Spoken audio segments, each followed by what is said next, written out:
Okay, well, we've had a little bit of a sort out in the old workshop again. Cleared out this corner and tidied it up a bit. So now we got plenty of room to get to the drill that's on the bench, and also to the plug sockets over here and whatnot.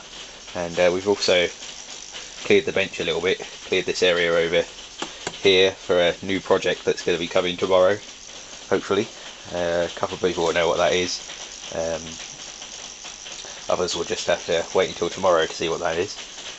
But yeah, we've got the ZZ moved and uncovered.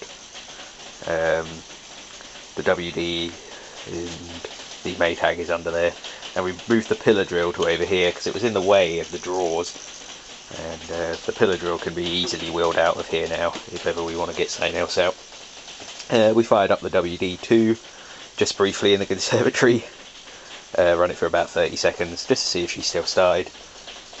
Still got to sort out the carburetor issue there with the float chamber, but the main reason for this video is the ZZ. We're going to do a little bit of work to it. If you remember when we first got it going, we had this coil box down here which has a car coil in it and a small 12-volt battery, and that was because the coil in this engine is knackered. I don't even know where it is at the moment. Can't remember where I put it. It's somewhere in here, but yeah, it's knackered anyway. So but I was looking on eBay. Occasionally I look for some Briggs and Stratton ZZ bits. Never know when some stuff might come on there, and this ignition coil and backplate came on, and took a chance on it. Won it for £7 and 1p I think it was, and took a bit of a gamble. So yeah, I didn't know whether it sparked, didn't know whether the coil gave a reading or anything. I just purely took a gamble on it and thought, if nothing else, it has a spare set of points, which are going to be hard to find for these engines. And also another backplate, which is off of a 1944 Briggs and Stratton ZZ.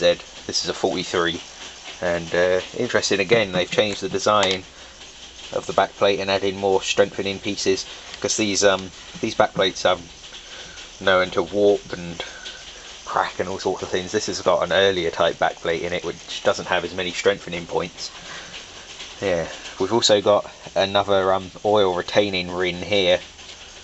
We're gonna, obviously when we take the flywheel off of this one, we're gonna have a look at that and see if it's held up, because we've probably put about 20 minutes of run time on this, so more than enough time for oil to start showing in the cowling and that, if that oil seal is leaking.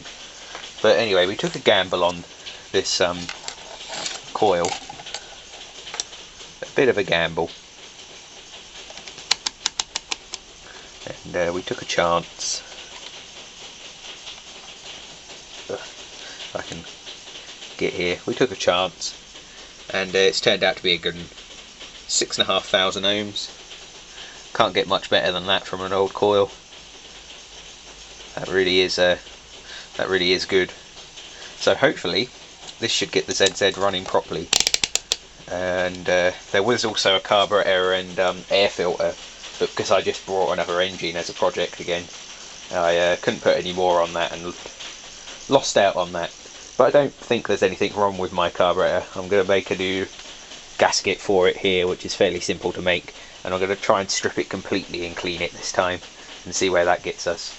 But I think a lot of it is down to the coil, because before we had the ZZ run for about a minute on its old coil before it died, and it actually ran really nicely, so I happen to think it's something to do with the fact that I ain't got an original coil in the engine. But hopefully we're going to be able to change all that now and get an original one in there. Right, well, we've got to try and get the flywheel off this old girl. Right, well, the coil is in. Can't really see it, the lighting is a bit poor in here. We've reset the points gap, clamped the coil down. It's got a brand new condenser in it from when we were using the car battery and coil. So yeah, hopefully she's going to provide a spark. I'm going to use the old HT lead that was on it for now, because it is soldered on. So yeah, we're going to try it and just see what we get, see if we get a spark. So yeah, we're going to put the flywheel on now and see if she'll go. Doesn't appear to be any oil leaking from down here from this oil seal, so I reckon that's doing its job. Yeah, not bad. She's not looking bad at all. Okay, well the flywheel's on. And let's just say we have one of those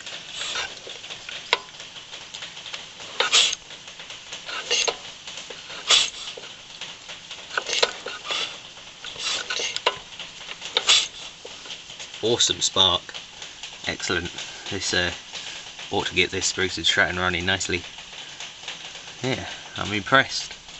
I'm impressed with that purchase there. Incredible. I reckon that ought to get the ZZ going nicely. I reckon that's an even stronger spark.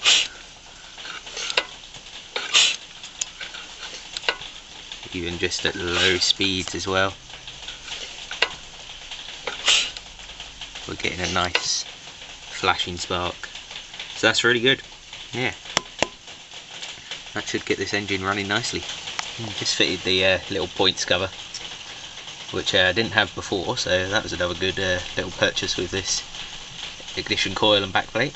So yeah, we've got the coil now on the engine's original backplate, original to this engine, and still got the original points in this one, so I've got a spare set of points now. Yeah, pretty good.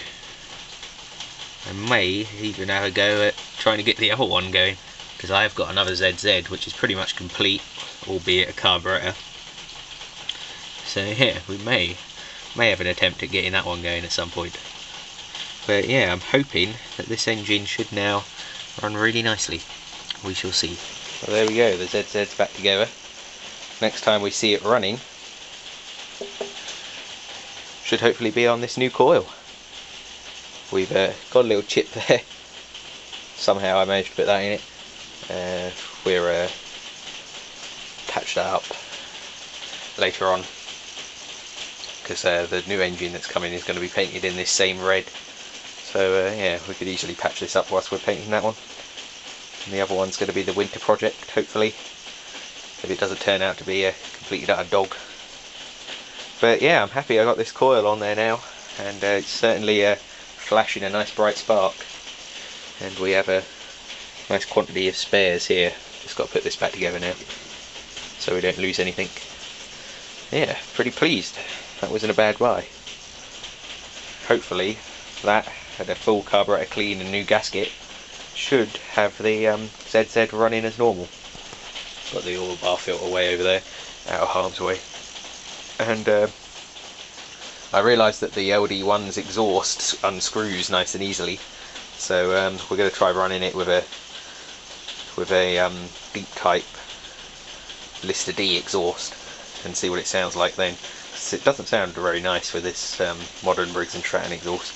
I reckon it would sound a lot nicer with a big old Lister D type pepper pot exhaust. We'll see. So that's what will be coming up when we next get this out. It's going to be a little while yet. I've got to do some more work to the carb and some work to the fuel line at the back. Got to put a new inline filter and a new inline tap on there. And then we should be able to get it going again if the old weather clears up at some point. But yeah, may as well add a little project update onto this on the end. The old Jap Model O has been completely stripped, new gaskets, compression is pretty nice now. Yeah, that's not bad, and I have actually had that fire up, clamped in the vise here. Still got problems with the carburetor manifold. It can't be soldered, so it's still a little bit loose. So yeah, we're going to see what can be done about that. We might have something in mind there. We shall see, but yeah, the rest of it is looking pretty good now, and that's the only project we've actually got on the go until tomorrow, when the new project arrives. Anyway, that's the old ZZ now running, well, sparking with a proper Briggs and Stratton ZZ coil. Nice.